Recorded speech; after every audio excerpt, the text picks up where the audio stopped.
Bonjour à tous. Comment allez-vous? Vous êtes très content ou pas tant que ça? Vous êtes très heureux? Aujourd'hui, frère Andrés, nous inaugurons un nouveau système, frère Alvaro, qui consiste que pour la première fois dans les études bibliques, nous allons pouvoir tous vous voir parce que vous allez pouvoir voir notre sœur Maria-Louisa de plus près, grâce au Seigneur. La gloire et l'honneur sont pour Dieu. Bonjour, et que Dieu bénisse l'Église de Dieu vivant. Savez-vous ce que j'aime dans cette scène? Qu'on voit tout de près. C'est beaucoup mieux ainsi, parce qu'on le sent dans son cœur, parce que nous vous aimons, mes frères, et que Dieu bénisse Antiochia, et que Dieu bénisse l'Église.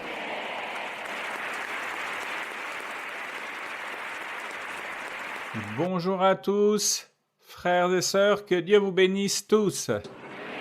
Tout d'abord, remercier et donner la gloire à notre Dieu et Père Céleste. Qui donne la gloire au Père Céleste? Combien d'entre vous aiment le Seigneur? Qui d'entre vous aime notre sœur Maria-Louisa? Qui aime notre reine? Eh bien, que le roi de la gloire soit parmi nous. Alléluia, gloire au Seigneur. C'est qu'il est dit dans la Bible, dans ce livre merveilleux, il est dit que Dieu se manifeste parmi les louanges de son peuple. Vous voulez que Dieu se manifeste, mes frères? Oui. Eh bien, nous devons le louer. Nous devons le faire de tout notre cœur. Vous pouvez vous asseoir parce que nous allons chanter un hymne, frère Andrés.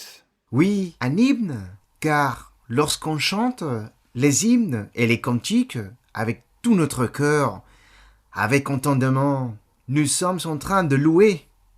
Lorsque nous sommes tristes ou angoissés, chantons un cantique ou un hymne, et de cette façon, nous sommes en train de louer Dieu. Et de ce fait, le diable fuit et s'éloigne de nous. Et lorsqu'on loue Dieu, que ressentons-nous comme maintenant? De la joie, de la paix, car le diable n'aime pas qu'on loue Dieu. C'est pourquoi il établit toujours des pensées pour nous distraire, pour nous déconcentrer, pour ne plus chanter à Dieu. Donc nous allons dès maintenant chanter un hymne. D'accord. Mais si vous me permettez, vous voulez qu'on vous lise un psaume surchanté? Regardez ce psaume si beau. Le frère Alvaro va le lire. Le psaume 108. Le psaume 108, verset 1, frère. Mon cœur est affermi, ô Dieu. Je chanterai, je ferai retentir mes instruments. C'est ma gloire. Louange au Seigneur. Qui a le cœur disposé pour chanter au Seigneur? Nous allons nous concentrer. D'accord? Nous allons nous concentrer. Et nous allons chanter l'hymne numéro 16. Entends-tu comme l'Évangile, comment l'Évangile pénètre, change, transforme, régénère, car on y trouve la doctrine, l'Évangile du Seigneur.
Et cette bénédiction, oui, nous la vivons, nous, ici, en plénitude. Gloire au Seigneur. Qui d'entre vous souhaite devenir un pasteur pour le Seigneur?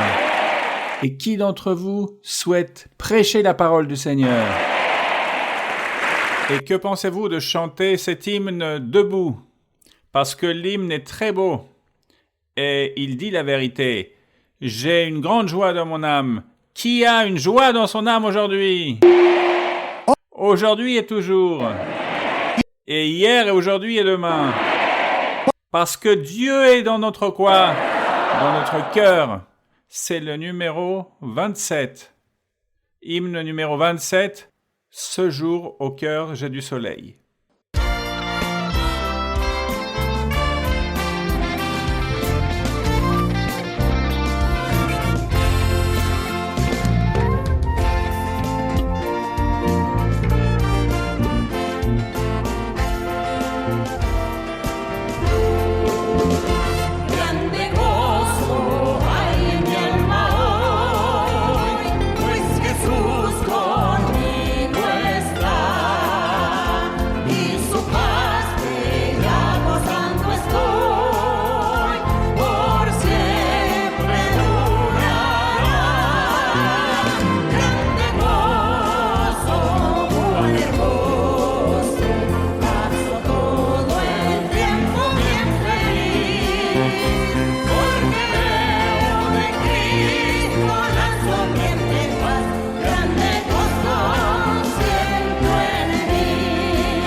Est-ce que vous êtes content? Lequel voulez-vous chanter? Quand il est venu à mon cœur ou Christ est à moi? Les deux. On n'a pas le choix. La sœur Maria Luisa a dit que c'est vous qui commandez.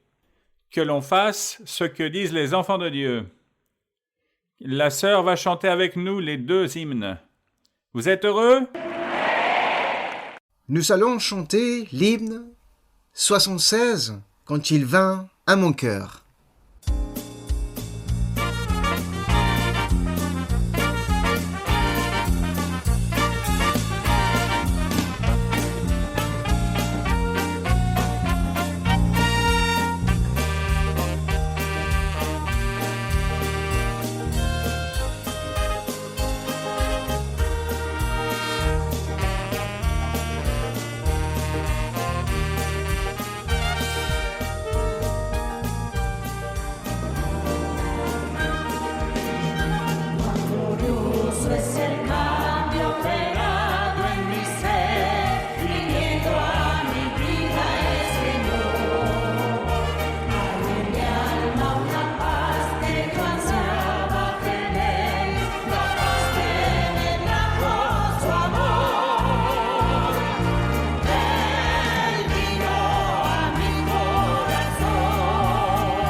Est-ce que vous êtes heureux avec le Seigneur? Qui donne la gloire à notre Seigneur? Parce que c'est sublime, c'est merveilleux, c'est quelque chose que Dieu est arrivé à nos quoi? À nos cœurs, je ne vous entends pas. À notre cœur, et il nous a donné la paix, et il nous a donné la liberté et la bénédiction. C'est pourquoi nous allons chanter cet hymne qui s'intitule « Christ est mien ». Et combien le pense ainsi? Chantons donc l'hymne 1211. Christ est mien. Il est à moi. Il doit demeurer ici, dans ces maisons, dans ces temples, dans ces cœurs, car nous avons soif de Dieu.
Cela fait 2 heures que notre sœur Maria-Louisa chante à notre Seigneur.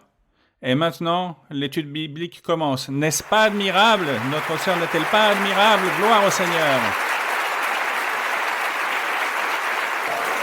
Que Dieu vous bénisse, mes frères et sœurs, que le Seigneur vous bénisse. Nous rendons grâce à notre Dieu, car nous sommes ici aujourd'hui de fête. Nous sommes ici pour célébrer notre Dieu et louons le nom de notre Dieu, le nom du Seigneur, avec ce cantique qui s'intitule « Je veux chanter ». S'il vous plaît, la piste musicale de « Je veux chanter », une merveilleuse chanson, cantique 164. Et ensuite, après ce cantique, nous allons commencer avec les questions que vous avez apportées ce soir, car nous sommes avec le Seigneur et donnons cette liberté au Saint-Esprit. Et comme ça, nous n'allons pas sentir de fatigue, ni sommeil, ni faim, rien de toutes ces choses. Que l'honneur et la gloire soient pour le Seigneur. Les frères et sœurs savent que nous sommes ici en train de tourner sur place. Nous sommes en train de tourner, donc je regarde pas par ici, car comme ça, je n'ai pas cette sensation. Bueno, C'est pour cela que je lève les yeux. Nous allons donc chanter au Seigneur.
Gloire à Dieu.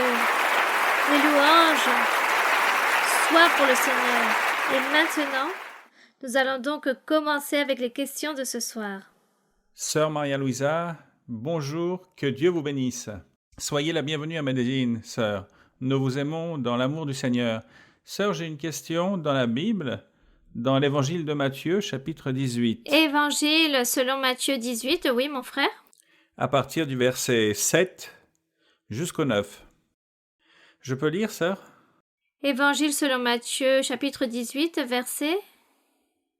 De quel verset, mon frère? Le verset 7 au 9. Du 7 au 9, oui, vous pouvez lire. Malheur au monde à cause des scandales, car il est nécessaire qu'il arrive des scandales, mais malheur à l'homme par qui le scandale arrive.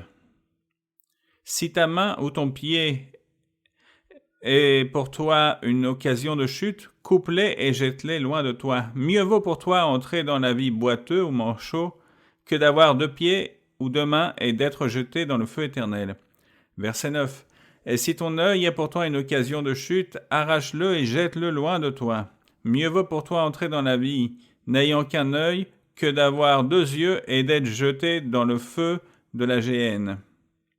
Ma sœur, j'aimerais que vous nous expliquiez ces versets et que signifierait le pied, la main et l'œil spirituellement. Bien. Il s'agit d'une illustration que notre Seigneur Jésus-Christ enseignait à travers de toutes ces illustrations. Il disait que dans le monde, il y a beaucoup de chutes dans l'Église, dans l'Assemblée. Sûrement aussi, il y a beaucoup d'occasions de chute, et il y en a effectivement. Mais il est écrit « Malheur à celui qui cause les scandales, qui génère cette occasion de chute dans la vie spirituelle d'un autre croyant ou dans l'Église. Dieu châtie celui qui a servi de pierre d'achoppement, de celui qui s'est prêté ou qui a servi le diable pour être cet obstacle, ce scandale pour d'autres, soit dans sa famille, pour les gens de l'Église ou les croyants dans l'Église, ou pour ses amis, peu importe la personne, mais qu'il a servi de pierre d'achoppement dans la vie spirituelle et a fait que toutes ces personnes régressent, ne croient plus en Dieu, n'aient plus confiance en Dieu et que les vies spirituelles soient détruites. L'obstacle, l'occasion de chute, il s'agit d'un mauvais témoignage. C'est une personne qui sûrement étant dans l'église ou dans sa maison avec sa famille va à l'église. Et cette personne a commencé à rendre un mauvais exemple ou témoignage après avoir été un temps dans l'église, après avoir écouté les prophéties lorsque Dieu lui enseigne de vivre une vie meilleure, de changer. Ou cette personne a écouté les enseignements, donc cette personne, peut-être, soudainement, s'est lassée de chercher de Dieu et a commencé à pécher. Cette personne commence à réaliser tout genre de péché. Il s'agit de cette pierre d'achoppement, de ce scandale, soit à sa famille, soit aux croyants. Donc le Seigneur raconte ici malheur à cette personne à cause des scandales. Il est préférable que cette personne ne soit pas née. Vaut mieux qu'elle ne soit pas née, car Dieu va punir très durement cette personne. Sûrement la personne va continuer à vivre sa vie et va vivre de nombreuses années et va dire « Vous voyez, mon Dieu ne m'a pas châtié, il s'agit d'un mensonge. Je suis devenue adultère, fornicatrice, et j'ai quitté ma maison, et j'ai cherché d'autres hommes, d'autres femmes, et Dieu ne m'a pas châtié. » Ou peut-être j'ai dérobé, ou j'ai donné la mort à une personne, ou je me suis prêtée pour kidnapper des gens ou pour violer d'autres personnes. Et vous voyez, Dieu ne m'a pas puni, ne m'a pas châtié, personne ne le sait. Et même pas là-bas dans l'église, on découvre ce que je suis ou ce que j'ai fait. L'histoire raconte que Dieu regarde cette personne qui réalise le scandale, car il s'agit d'une pierre d'achoppement pour les autres. Elle nuit la stabilité d'une autre personne, le bonheur ou la paix et la vie spirituelle de notre personne, et c'est Dieu qui se charge de châtier. Parfois Dieu tarde des semaines ou des années, voire des mois. Il met du temps pour punir une personne, mais il la punit. Et certainement, lorsque viendra le châtiment à cette personne, la personne ne se souviendra pas pourquoi ou ce qu'elle a fait, et prendra ce châtiment comme une souffrance. Et sûrement, elle ne se souviendra même pas, mais Dieu châtie. Voici ce qu'il est écrit ici. C'est pourquoi il est écrit « Si vous considérez que vous avez une faiblesse, une tentation, une occasion de chute dans votre chair, que vous ne soyez pas ce scandale pour les autres. Vaut mieux que vous fuyiez de cette tentation, fuyez de ce piège du diable, fuyez de cette faiblesse que vous avez, fuyez. Si par exemple, vous êtes un homme qui séduit toutes les femmes et vous tombez amoureux et vous sentez que vous êtes faible dans cet aspect, alors essayez de ne pas être là où il y a beaucoup de femmes. Essayez de ne pas être là où il y a des femmes que vous aimez. Fuyez de toutes ces choses.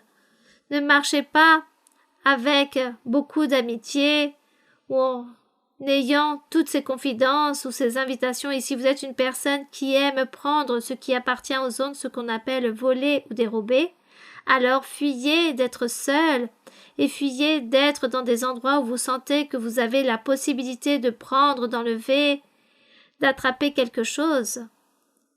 Il faut fuir de la tentation.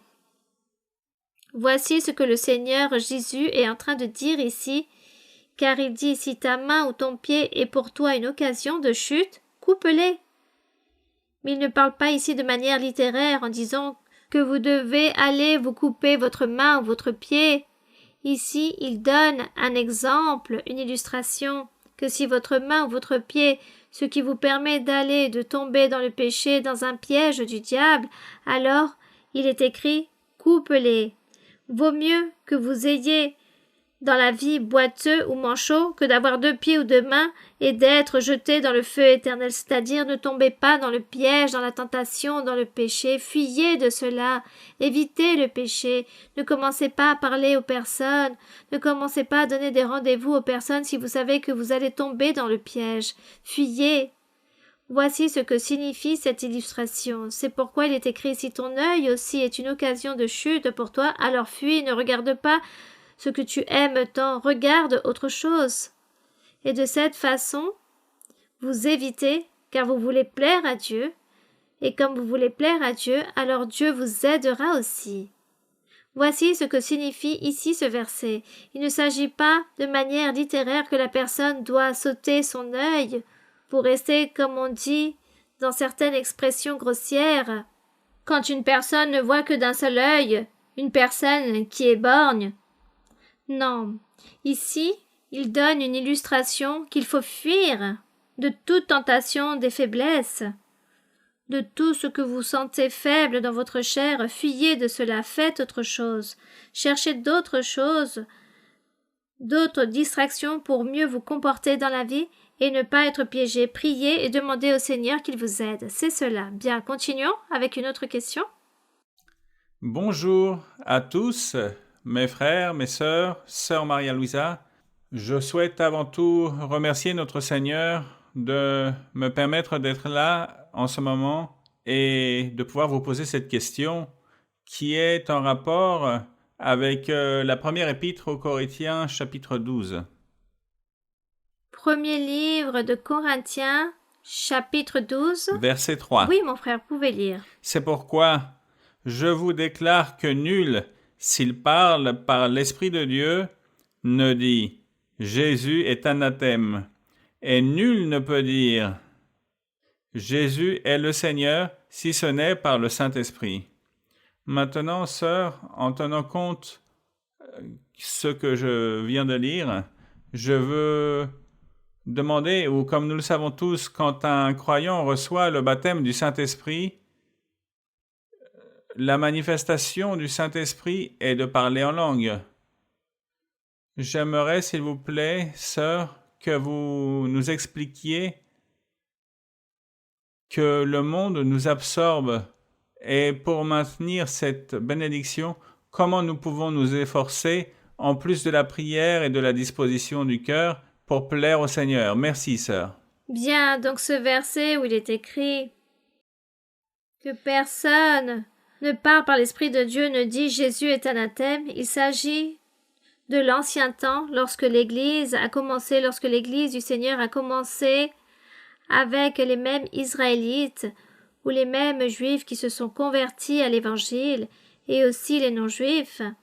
Mais parmi les Juifs qui se sont convertis à l'Évangile du Seigneur, pour eux c'était très difficile de croire en le Seigneur, de croire en Jésus-Christ, de croire que Jésus-Christ soit le Fils de Dieu et le Sauveur. Pour eux c'était très difficile. C'est pourquoi, selon le verset, ils ont reçu le Saint-Esprit, car il disait recevoir le Saint-Esprit et qu'il parlait en langue. Mais aussi nous voyons qu'ils ne reconnaissaient pas le Seigneur Jésus comme le Fils de Dieu ou autant que Dieu. Ils disaient qu'il parlait en langue. C'est pourquoi l'apôtre a dit « Ces langues que vous parlez ne proviennent pas de Dieu. Il s'agit de mauvais esprits, d'esprits trompeurs. Car s'il s'agissait vraiment de Dieu, qui est en vous, et que vous parlez en langue par l'Esprit de Dieu, alors vous ne seriez pas en train de maudire ou de rejeter le Seigneur Jésus-Christ. Et vous êtes en train de rejeter le Christ, vous le maudissez et vous dites que Jésus est un homme quelconque, qu'il s'agit d'un simple prophète. Et vous dites que vous avez le Saint-Esprit, cela est un mensonge. Donc il donne ici l'enseignement que tout homme ou femme qui disent ou qui parlent par l'Esprit de Dieu et disent que Jésus est anathème, qu'il est maudit et qu'il s'agit d'un mensonge, tout cela ne provient pas de Dieu. Il ne s'agit pas de l'Esprit de Dieu que cette personne a reçu, mais un esprit trompeur qui se trouve là pour tourmenter votre vie spirituelle. Donc ceci, sûrement, aujourd'hui aussi, peut-être, dans certains pays, nous pouvons voir ce phénomène car il y a beaucoup de pays qui ne croient pas en le Seigneur Jésus-Christ autant que Dieu comme le Fils de Dieu. Donc sûrement, cela aussi va leur arriver la même chose en disant « Mais je parle en langue aussi, je parle en langue, mais je ne crois pas en Jésus-Christ. » Alors nous répondions « Lisez ce verset, car il est écrit « Tout celui qui parle en langue et maudit le Seigneur Jésus, il n'y a rien de Dieu, car celui qui parle par les langues du Saint-Esprit, tout d'abord, il faut éloger, glorifier et exalter le nom du Seigneur qui est le Seigneur de la gloire. » Bien, continuons de l'avant. Il faut chercher les dons spirituels, mais dans chaque église, dans chaque assemblée, les pasteurs seront en train de veiller pour l'assemblée afin qu'il s'agisse bien du Saint-Esprit qui se manifeste, afin que le diable ne vienne pas tromper les gens. C'est pour cela qu'il y a les pasteurs en train de tous veiller sur vous. Bien, continuons. Bonsoir, sœur Maria-Louise. Recevez un cordial salut du Caraïbe. Ma question se trouve en Deutéronome chapitre 28. Oui, livre de Deutéronome 28. Versets 58 et 59. Oui. Si tu n'observes pas et ne mets pas en pratique toutes les paroles de cette loi écrites dans ces livres, si tu ne crains pas ce nom glorieux et redoutable de l'Éternel ton Dieu, l'Éternel te frappera miraculeusement, toi et ta postérité, par des plaies grandes et de longue durée, par des maladies graves et opiniâtres.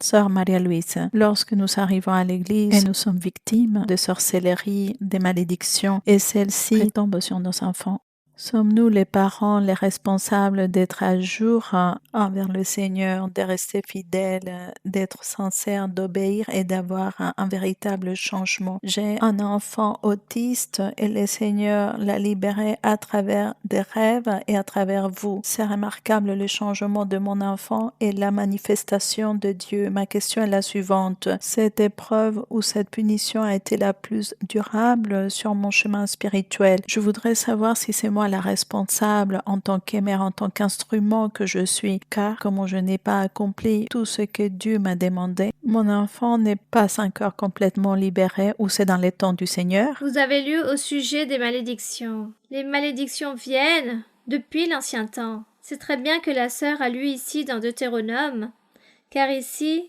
l'Éternel dit que tout celui qui observe les commandements du Seigneur viendra de grandes bénédictions dans sa vie, à celui-ci et à sa postérité. Et tout celui qui réaliserait les choses mauvaises ou qui désobéira au commandement du Seigneur, viendraient aussi les malédictions qui se trouvent ici écrites dans Lévitique et Deutéronome.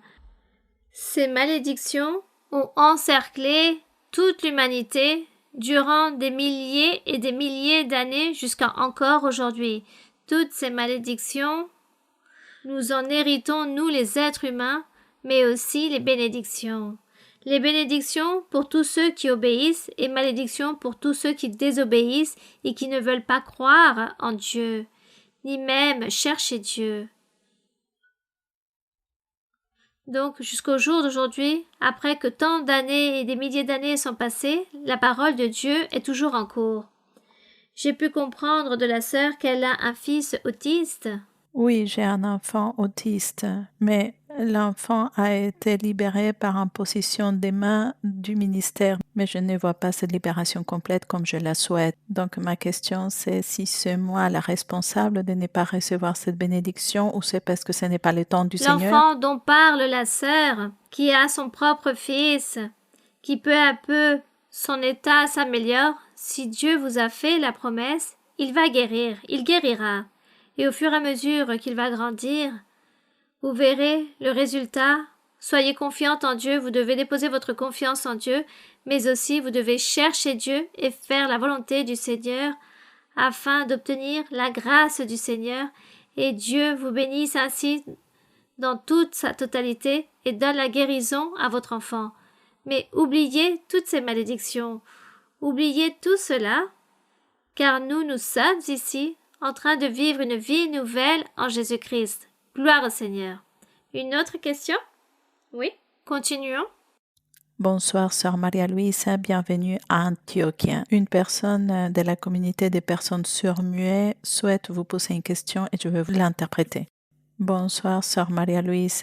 Je suis heureux de vous voir. C'est la première fois que je vous vois. Je vous souhaite la bienvenue. Dieu m'a accompli sa promesse. Sœur, j'ai une question car je n'ai pas très bien compris parce que dans une étude biblique, vous nous avez expliqué que les animaux avaient un esprit et qu'ils louaient le Seigneur. Je ne comprends pas la différence entre esprit et âme et comment c'est que les animaux louent le Seigneur. Je pense qu'il n'y a presque pas de différence. Esprit, âme et conscience. Nous avons un esprit, une âme et une conscience. Et nous ne mourrons pas, notre personnalité continue à vivre. Mais chez les animaux qui ont la vie, qui est l'âme, parce que l'âme est la vie, ils ont un esprit. L'esprit est ce qui fait bouger une matière. Je ne sais pas si vous avez peut-être entendu qu'il existe certains endroits où l'on pratique la sorcellerie et se dédient tellement à réaliser cela qu'ils font même marcher des cadavres. Ils font que tous ces cadavres deviennent des momies, car un mauvais esprit vient posséder, disons, un corps quelconque et le fait marcher. Ils sont appelés momies. J'ai entendu cela dans certains pays, qui pratiquent tant cela et invoquent les démons. L'esprit, c'est pour faire bouger le corps. L'âme, la conscience, il s'agit de notre raisonnement, il s'agit de notre critère, de notre personnalité, car nous pensons, nous prenons des décisions, nous aimons, nous haïssons, nous sommes heureux, nous sommes tristes, nous pleurons, tout cela sort et vient de notre âme, de notre conscience. Les animaux aussi prennent leurs propres décisions. Dieu leur a donné une mesure d'intelligence limitée et savent lorsqu'ils ont faim, quand chercher de la nourriture, mais aussi lorsqu'ils meurent, tout disparaît. Tandis que nous continuons à vivre pour Dieu, et ce qui est corrompu, c'est cette matière. Elle prend fin, mais nous continuons à vivre pour Dieu. Nous rendons grâce au Seigneur, chantons au Seigneur un cantique, ce cantique qui s'intitule « Je viens te dire ». Nous allons chanter au Seigneur. Je viens te dire.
Continuons avec les questions. Bonsoir, sœur. Je voudrais vous dire tellement de choses, mais je vais uniquement vous embrasser dans le Seigneur. Sœur, ma question est, nous écoutons toujours dans les études bibliques et dans la doctrine qu'il y a des personnages qui sont prototypes de notre Seigneur Jésus-Christ, tels que Salomon, qui a été le prince de la paix, David en tant que roi. Donc ma question, c'est quels autres personnages bibliques sont des prototypes de notre Seigneur Jésus-Christ dans l'Ancien Testament, qui est en quelque sorte l'ombre de ce qui est spirituel, et est-ce que dans l'Évangile, il y a aussi des prototypes de notre Seigneur Jésus-Christ? Non, plus maintenant. Maintenant, dans l'évangile de Jésus-Christ, non. Nous devons tous imiter le Seigneur, imiter sa vie. Comment a-t-il vécu? Il a vécu une vie sainte et parfaite. Donc nous aussi, nous devons essayer d'obtenir cette vie sainte et parfaite. Dans l'évangile, nous devons vivre la vie sainte. Alors je répète de nouveau cela. Bien, continuons avec une autre question. Chère sœur, bonjour. Que Dieu vous bénisse grandement. Mon cœur saute de son cadre. Je suis incapable, et je sais que tous les frères aujourd'hui sentent la même chose. Sœur, le Seigneur m'a dit en prophétie que je vous poserais une question. Et j'en avais beaucoup de questions écrites, des questions de la Bible. Et j'ai prié au Seigneur, je lui ai posé la question, laquelle je pourrais poser à la sœur. Et le Seigneur, cette nuit, m'a répondu, il m'a dit « aucune ». Et il m'a montré dans un rêve, sœur, où j'étais dans un désert, et il y avait beaucoup d'êtres, des hommes et des femmes, avec leurs visages déformés, ils étaient assis, et il y a un homme très haut, sublime, qui apparaissait, qui disait « tout homme doit respecter son foyer, honorer ses enfants, et leur donner la plus grande joie qu'ils peuvent ». Et les gens disaient, ils se justifiaient, je ne suis pas capable, je n'ai pas le temps pour cela. Et les femmes, remplies de colère et de ressentiment, disaient, elles étaient fâchées contre les hommes, et le Seigneur disait à nouveau les mêmes paroles, et à nouveau les hommes se levaient, et à nouveau ils se justifiaient contre les paroles du Seigneur, et les femmes aussi. Et la voix du Seigneur répétait la même chose, mais toujours plus fort, toujours plus haut, qui retombait dans les oreilles de tous, jusqu'à ce que les êtres qui étaient avec les visages défigurés, ils aient des visages normaux. Ce rêve m'a rendu perplexe, jusqu'au lendemain où j'ai vu dans la Bible, le Seigneur m'a montré ce verset dans Tite, chapitre 1er, verset 9. De quel chapitre? Épître de Tite, chapitre 1er, verset 9. Oui. Attaché à la vraie parole telle qu'elle a été enseignée, afin d'être capable d'exhorter selon la saine doctrine, et ma question est là, et de réfuter les contradicteurs. Dans le rêve, le Seigneur n'a pas utilisé beaucoup d'arguments, même si les êtres réfutaient beaucoup. Il disait juste ces 8 paroles. « Sœur Maria-Louisa, nous vivons dans un pays marqué par la violence, où des familles entières ont été marquées par le divorce, le manque de compréhension, des trahisons, des douleurs très profondes. Et ces personnes que je voyais avec le visage défiguré dans le rêve, c'est une réalité tous les jours et je le vois entrer à l'église. Sœur, j'aimerais que vous puissiez nous enseigner un peu, ou plutôt nous convaincre, comme dit ce verset, sœur, que nous devons faire comme le Seigneur l'enseigne et que nous devions laisser de côté les rancœurs, les justifications et que nous devions lutter plus pour nos foyers. Merci, sœur, que Dieu vous bénisse grandement. Que nous ne voudrions pas injecter aux personnes ou injecter dans chaque cœur la dévouance à Dieu, la repentance sincère, se détourner de tant de choses, de tant de faiblesses de notre chair. Nous aimerions qu'il existe un médicament Mais malheureusement, la seule chose que nous pouvons faire, c'est parler, enseigner, prêcher, prier et demander à Dieu. Car nous ne pouvons pas faire rien d'autre de plus, nous ne pouvons pas entrer dans la conscience de chacun. Seul Dieu est le seul qui entre dans la conscience de chaque être pour que la personne change, réflexionne et change. Notre lutte tous les jours, les prédicateurs ou les pasteurs, nous sommes ici pour enseigner, pour lire la Bible et enseigner, donnant ce que Dieu nous donne et enseigner aux personnes la bonne façon de vivre, priant peut-être aussi, espérant que Dieu nous écoute et que Dieu écoute notre prière et qu'il nous aide et qu'il fasse ainsi qu'il exauce les pétitions que nous faisons pour les autres en priant les uns pour les autres. Le monde est plein de péchés. Nous savons que notre ennemi règne, qu'il a la plupart de la population entre ses mains, volant leurs bénédictions. Nous sommes peu nombreux. Nous sommes un simple point qui n'est pas vu dans l'univers. Dieu même, disons-le ainsi, nous sommes si peu nombreux que je pense que même le Seigneur doit prendre une loupe pour nous voir. Il est puissant, il voit tout.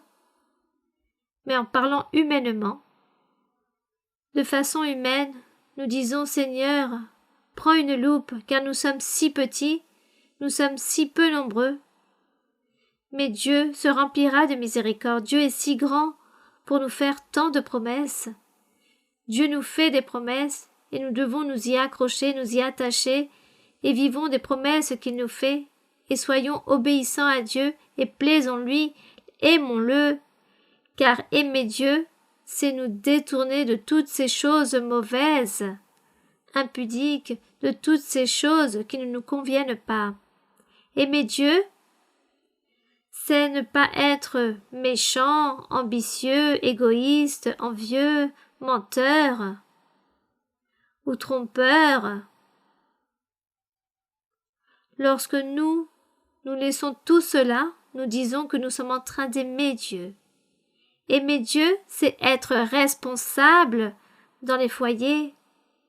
Aimer Dieu, c'est être un bon père, responsable, travailleur, organisé, aimant sa famille, sa femme, ses enfants. Cela, c'est aimer Dieu. Aimer Dieu, c'est être une femme fidèle, aimante de son foyer, de ses enfants, de son mari, accomplissant ses devoirs, ses tâches, être responsable, organisé dans son foyer. Tout ceci, c'est aimer Dieu. Aimer Dieu, c'est que les couples se comprennent, que les couples dialoguent et se comprennent, car il faut aimer Dieu, il faut honorer Dieu avec le mariage, avec le foyer, avec l'union d'un homme et d'une femme. Avec cela, nous honorons Dieu, avec la compréhension, l'affection, le respect, la valeur, le courage, se respecter l'un et l'autre, s'apprécier, se chérir, accomplir avec ses devoirs, ses obligations, prier l'un pour l'autre aussi, être sincère l'un envers l'autre, ne pas penser au divorce. Celui qui pense à se séparer n'aime pas Dieu. Celui qui pense à vouloir se divorcer n'aime pas Dieu. Oubliez que vous êtes en train d'aimer Dieu. S'il y a dans un couple l'un des deux qui, par exemple, est schizophrène, il est impossible d'avoir une entente avec une personne schizophrène qui a une maladie mentale, alors priez Dieu pour lui enlever cette pierre d'achoppement, pour que Dieu fasse un miracle, qu'il guérisse cette personne, qu'il fasse quelque chose, mais vous essayez de plaire à Dieu toujours, car c'est la seule façon de dire que nous aimons Dieu, que j'aime Dieu. Et Dieu, au juste, à ses fils sincères, il ne va pas les faire souffrir. Dieu résout le problème à son fils qui est juste ou à sa fille qui est juste. Dieu ne les fait pas souffrir ou faire souffrir du moins tout ce genre d'événements qui peuvent exister dans un couple ou dans une maison, dans un foyer. Vous voyez mes frères, réfléchissez. Il faut donc bien penser où nous sommes en train de manquer à Dieu. Pourquoi ma vie est ainsi? Pourquoi ma situation est ainsi? Et c'est pour cela que je dois supporter ce fou qui est possédé par un démon ou cette folle qui est possédée par un démon. Je suis en train de te manquer, car ou sinon comment vas-tu me châtier en établissement une personne folle à mes côtés? Vous voyez, en tout cela nous devons réfléchir. Donc je dirais, je vis très mal devant Dieu, car Dieu est en train de me châtier avec cette personne. Et lorsque nous plaisons à notre Dieu, Dieu enlèvera de notre côté tout ce qui est un obstacle pour nous. Je l'ai vu durant toutes ces 50 années que je mène de connaître mon Seigneur. Gloire à Dieu. Et je me sens très heureuse et fière de connaître mon Dieu, car j'ai trouvé le bonheur avec Dieu. J'ai su profiter du monde et de la vie avec mon Dieu. C'est pourquoi j'invite toutes les personnes, je vous invite tous à suivre Dieu, et ce n'est pas s'abstenir des choses, ce n'est pas souffrir ou se sacrifier, au contraire, c'est savoir jouir de tout ce que Dieu nous donne dans la vie. Que la gloire soit pour notre roi, béni soit le nom du Seigneur. Continuons avec une autre question? Oui, continuons.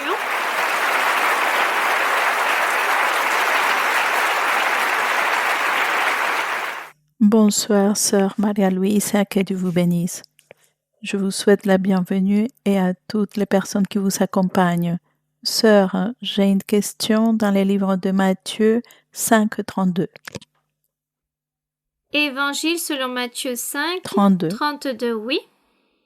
Oui.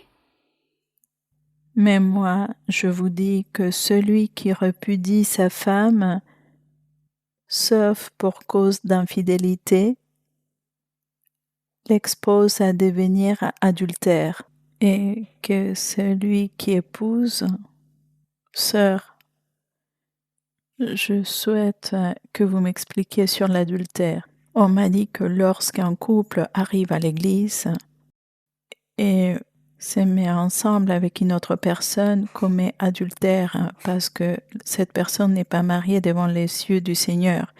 J'ai la promesse du Seigneur que je vais me marier, donc je veux savoir, parce que plusieurs personnes m'ont dit que je ne peux pas me marier, donc je veux savoir pourquoi je ne peux pas me marier parce que je suis à l'église. Bien, donc la sœur demande « Qu'est-ce que l'adultère ?» Commettre un adultère, c'est lorsqu'un homme et une femme s'engagent mutuellement pour vivre en tant qu'épouse et époux, et peut-être, pour une certaine circonstance de la vie, ces personnes peuvent célébrer un mariage civil ou dans l'Église, s'unissent et vivent ensemble comme un vrai mariage, construisent un foyer. Pour Dieu, il s'agit déjà d'un mariage. Dieu les voit comme un véritable mariage. Il s'avère que cet homme et cette femme, un jour, je vais établir le nom de Jean et de Jeanne. Donc Jean et Jeanne s'unissent sans rien signer, aucun contrat, même pas dans l'église, mais s'engagent à vivre ensemble comme un vrai mariage. Et un jour, Jean a regardé une autre femme et est tombé amoureux de cette autre femme et est parti coucher avec cette autre femme. Donc, on appelle cela un adultère, commettre un adultère, car il est en train de manquer de respect et à la fidélité de sa véritable épouse, de Jeanne, ou vice-versa. Jeanne peut-être tomba amoureuse d'un autre et par là-bas une intimité avec cette autre personne. Donc Jeanne est en train de commettre un adultère, car elle a manqué de respect et à la fidélité et au compromis, à l'engagement qu'elle avait fait avec Jean. Il s'agit d'un adultère. Mais il s'avère que Jean et Jeanne, un jour, ont réalisé un vrai mariage et ont signé. Vous voyez? La seule chose qui joue ici, c'est de manquer de respect à l'un ou à l'autre. Il peut exister un homme, par exemple célibataire, qui n'est pas marié, qui vit seul, qui n'a aucune conjointe, et cet homme, vu peut-être un couple, et cet homme célibataire vu à Jean et Jeanne, ils sont devenus amis, mais cet homme célibataire tomba soudainement amoureux de Jeanne et partirent avoir une intimité. Qui commet l'adultère? Eh bien Jeanne et l'autre personne, car il a ôté la femme à son ami, à cette personne qu'il était en train de connaître. Il s'agit d'un adultère. Un adultère, c'est ne pas respecter un homme ou une femme qui s'est déjà engagé avec une autre personne. Il s'agit de commettre un adultère.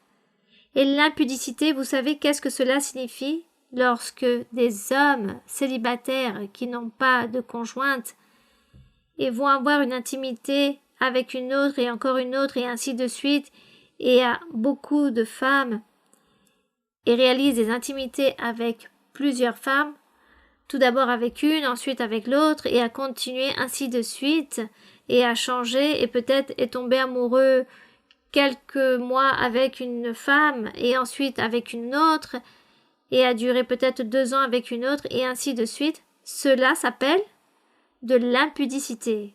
C'est réaliser de l'impudicité.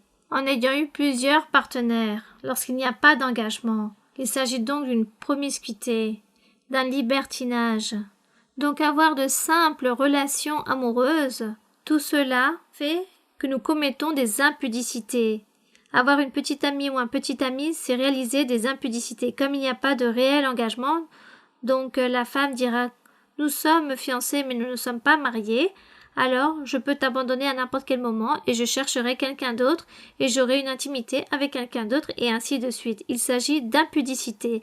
L'adultère, c'est par exemple lorsqu'il y a un couple que lui ou elle va réaliser une intimité avec un autre, c'est commettre un adultère, c'est violer l'engagement d'un homme ou d'une femme qui se sont déclarés autant qu'époux et épouses.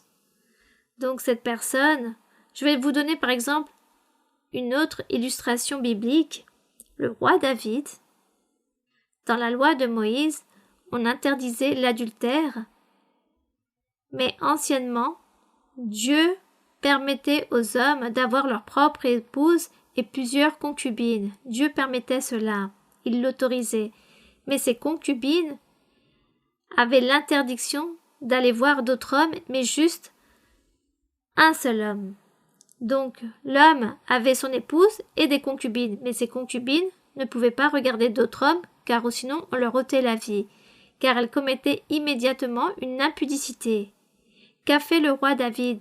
Il tomba fou amoureux d'une femme appelée Bathsheba. Le roi David, à travers la fenêtre de sa maison, regarda une femme qui était en train de se laver et tomba follement amoureux d'elle. Il demanda qui est-elle, et on lui répondit qu'il s'agissait de la femme d'Uri, un soldat de l'armée du roi David. Donc David ne pouvait pas avoir une intimité avec elle car il savait qu'il allait commettre un adultère. Car Bethsabée avait un mari, qui était Uri. Donc il ne pouvait pas avoir une intimité avec elle, mais il était amoureux.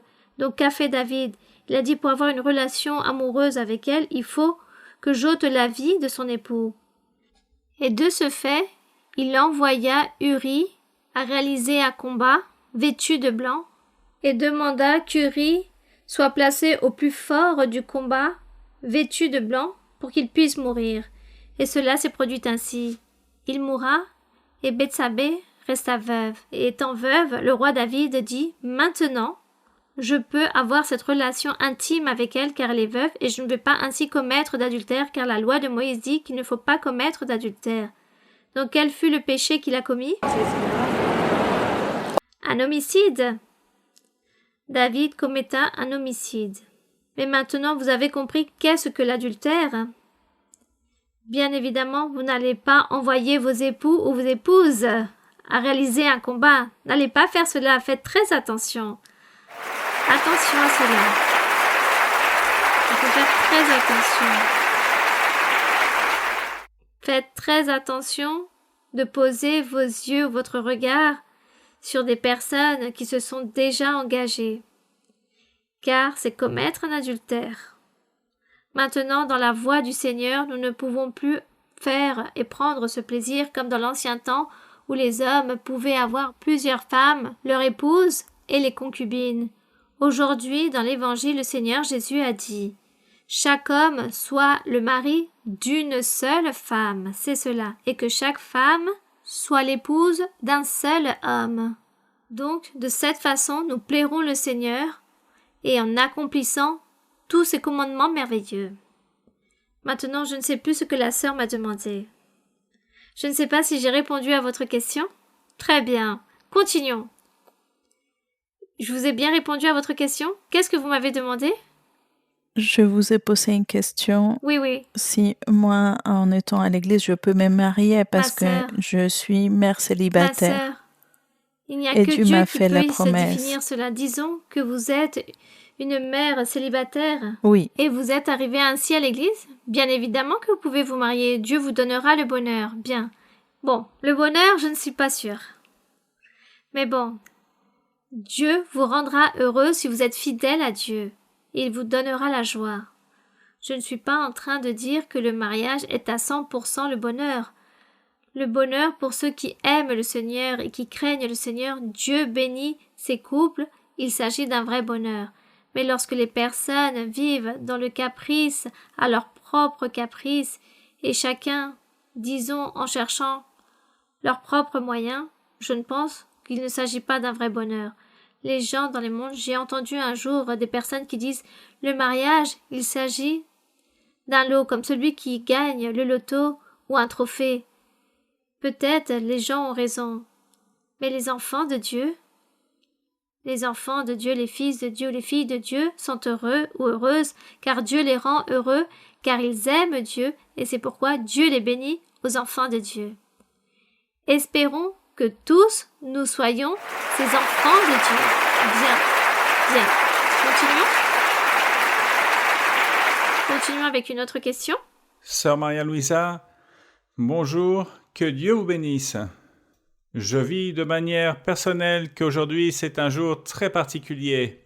Je vais lire de nombreux versets dans la Bible, mais la question est en une seule phrase dans le Lévitique, chapitre 19, du verset 15 au 17. Lévitique 19, du 15 au 17. Amen, sœur. Je peux lire, sœur? Oui, mon frère. Il est dit, « Tu ne commettras point d'iniquité dans tes jugements. Tu n'auras point d'égard à la personne du pauvre et tu ne favoriseras point la personne du grand, mais tu jugeras ton prochain selon la justice. Tu ne répandras point de calomnie parmi ton peuple. Tu ne t'élèveras point contre le sang de ton prochain. Je suis l'Éternel. Tu ne haïras pas ton frère dans ton cœur. Tu auras soin de reprendre ton prochain, mais tu ne te chargeras point d'un péché à cause de lui. » Sœur, je comprends que les sacrifices de la loi de Moïse ont été abolis, mais la morale et ses commandements de convivialité restent en vigueur.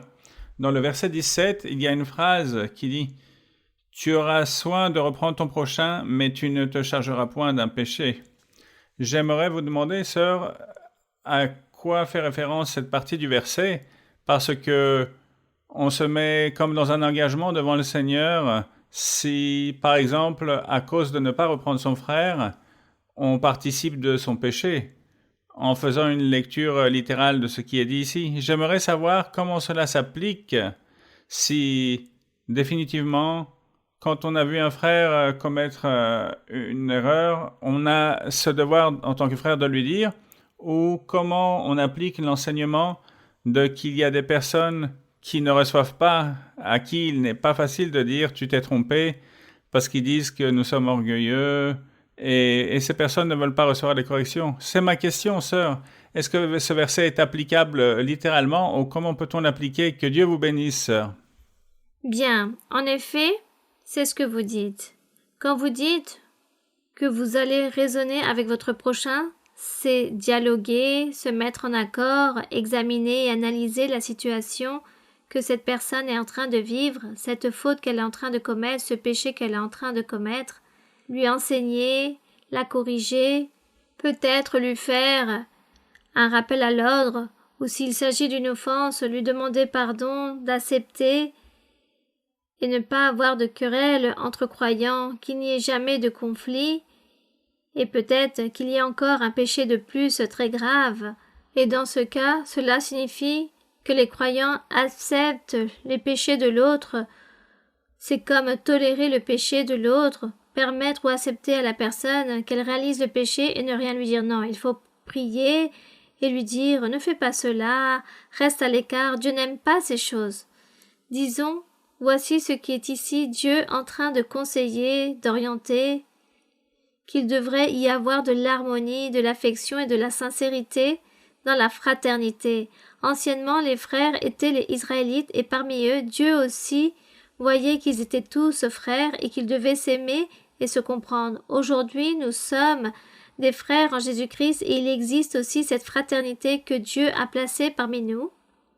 Et aussi, Dieu veut que nous nous aimions et que nous nous comprenions, que nous réalisons des dialogues, que nous communiquions et que nous nous enseignions les uns les autres, que nous puissions nous faire des rappels à l'ordre avec beaucoup de respect, avec politesse, et vous verrez que tout cela sera très beau de vivre une vie ainsi avec le Seigneur avant, comme disent certains, ne pas être dans les murmurations, dans les commérages ou les critiques, mais que chacun d'entre nous, nous puissions veiller pour notre vie spirituelle et la vie spirituelle des autres. Bien, nous allons donc réaliser une dernière question.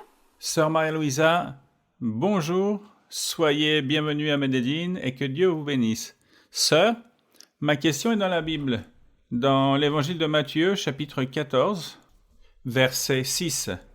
Or, lorsqu'on célébra l'anniversaire de la naissance d'Hérode, la fille d'Hérodias dansa au milieu des convives et plut à Hérode, de sorte qu'il promit avec serment de lui donner ce qu'elle demanderait. À l'instigation de sa mère, elle dit « Donne-moi ici, sur un plat, la tête de Jean-Baptiste. » Le roi fut attristé, mais à cause de ses serments et des convives, il commanda qu'on la lui donne, c'est-à-dire la tête de Jean-Baptiste. Sœur, ma question est la suivante. Dans ces deux versets ou dans ces deux passages de la Bible, c'est-à-dire dans la Bible, on parle de deux anniversaires, mais aussi dans ces deux anniversaires, il y a des morts. J'aimerais qu'avec votre sagesse, cette sagesse que Dieu vous a donnée, vous nous expliquiez ces deux passages de la Bible. Merci beaucoup, sœur, et que Dieu vous bénisse. Mais que je vous explique quoi, mon frère? Sœur, en fait, ce que je comprends, c'est que se trouve-t-il que dans les anniversaires ne plaisaient pas à Dieu, ou que sais-je? Non. Au sujet des anniversaires, ce sont des choses à part de nous. N'interférons pas notre vie spirituelle avec les choses matérielles de ce que nous faisons dans notre vie quotidienne. Lorsque vous fêtez votre anniversaire, eh bien, célébrez-le. Mais ne dites pas « Ah, je vais à l'église pour demander une prophétie, voir si le Seigneur me dit si je dois fêter mon anniversaire ou pas, ou si je vais à un anniversaire ou pas. » Il s'agit de choses physiques, matérielles, ce sont des choses élémentaires que nous seuls nous prenons des décisions et tout nous le faisons de manière saine, n'est-ce pas, sans péché, sans offenser Dieu. Ce qui se passe, c'est que le frère ici est en train de lire l'histoire au sujet de Jean-Baptiste, lorsqu'il est écrit qu'Hérode célébrait la fête d'anniversaire, et qu'ensuite, pour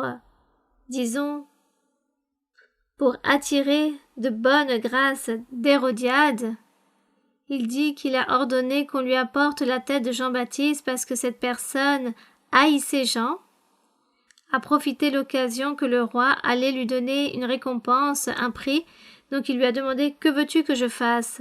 Je peux te donner même la moitié de mon royaume. » Elle a dit « Non, je veux la tête de Jean-Baptiste. » Et elle a profité de l'occasion, car elle n'aimait pas, car il disait toujours que je suis en train de commettre un adultère, que je dois me repentir, et tout cela me déplaît.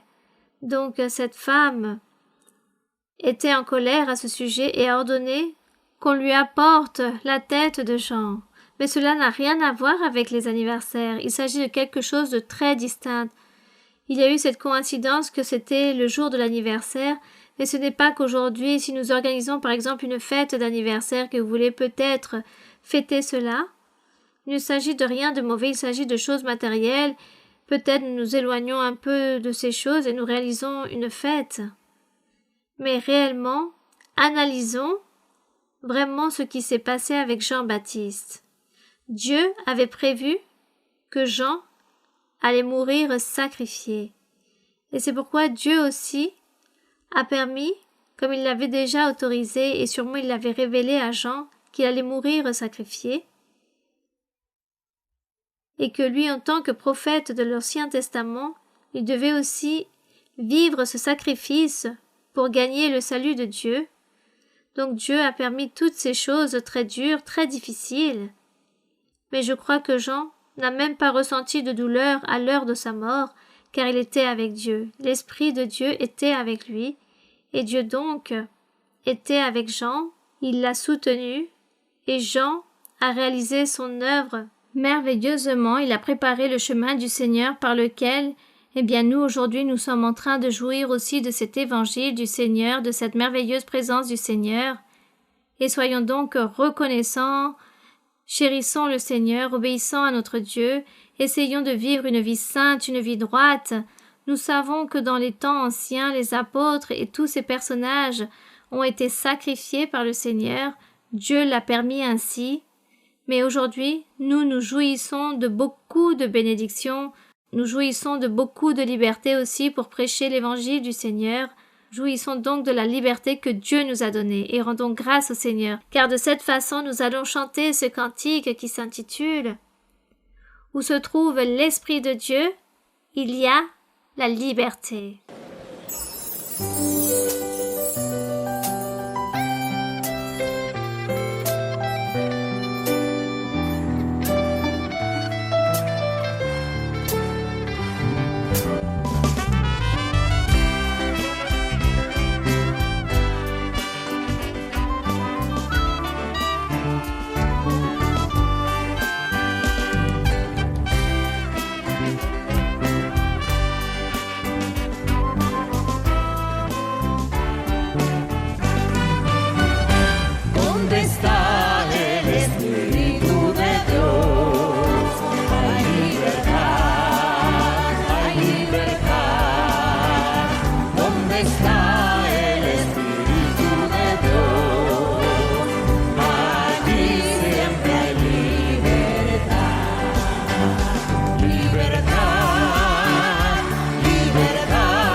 soit le Seigneur. Nous allons donc prier, mes frères, prions le Seigneur. Père saint, éternel Dieu, Père de notre Seigneur Jésus-Christ, devant toi nous sommes ici en ce moment même, et nous nous présentons devant toi, Seigneur, pour te rendre grâce. Merci, Seigneur, pour tout ce que nous avons fait aujourd'hui, dans cet après-midi, dans cette journée. Nous l'avons fait avec tout notre cœur, avec toute notre âme. Nous l'avons rendu joyeux et heureux, et notre cœur se réjouit. Notre âme te loue, mon Seigneur. Merci, mon Père saint, pour tous tes bienfaits et pour toutes tes promesses, pour toutes ces promesses merveilleuses que tu as réalisées en cette matinée, mon Seigneur, de toutes ces bénédictions, des miracles et des prodiges que tu étais en train de réaliser à beaucoup, à tous, mon Seigneur. Personne ne s'en ira sans ta bénédiction, car chacun a reçu sa bénédiction, chacun a reçu de ta main toute puissante ce que tu lui as donné, mon Seigneur. Et quand ils viendront dans leur demeure, lorsqu'ils retourneront chez eux, ils verront ta bénédiction.